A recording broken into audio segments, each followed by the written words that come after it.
باپ اور بیٹے اور روح القدس کے نام میں آمین۔ جو کچھ ہم اس سے مانگیں وہ ہماری سنتا ہے۔ ہمارے لیے آج کی تلاوت مقدس یوحنا کا پہلا خط، اس کا 5واں باب اور اس کی 14ویں آیت سے لے کر 21ویں آیت تک۔ اور ہمارا بھروسہ جو ہم اس پر رکھتے ہیں وہ یہی ہے کہ اگر ہم اس کی مرضی کے موافق کچھ مانگتے ہیں تو وہ ہماری سنتا ہے۔ اور جب ہم جانتے ہیں کہ جو کچھ ہم اس سے مانگتے ہیں تو وہ ہماری سنتا ہے، تو یہ بھی جانتے ہیں کہ جو کچھ ہم نے اس سے مانگا ہے وہ ہمیں ملا ہے۔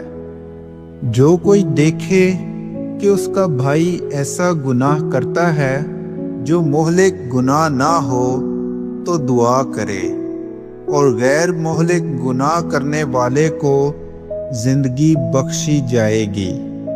گناہ ایسا بھی ہوتا ہے جو مہلک ہے، اس کے بارے میں اسے دعا کرنے کو نہیں کہتا ہے تو ہر ایک ناراستی گناہ، مگر گناہ ایسا بھی ہے جو مہلک نہیں ہوتا۔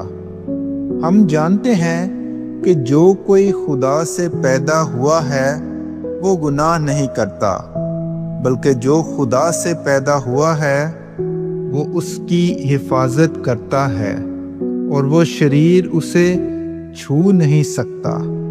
ہم جانتے ہیں کہ ہم خدا سے ہیں اور کہ ساری دنیا اس شریر کے قابو میں ہے، اور ہم یہ بھی جانتے ہیں کہ خدا کا بیٹا آیا ہے اور ہمیں یہ سمجھ بخشی ہے کہ الحق کو پہچانیں، اور کہ ہم الحق یعنی اس کے بیٹے یسوع مسیح میں رہتے ہیں۔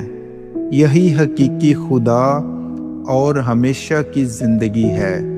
اے بچوں، تم بتوں سے اپنے آپ کو بچائے رکھو۔ پاک کلام کے پڑھے اور سنے جانے پر خدا کی برکت ہو۔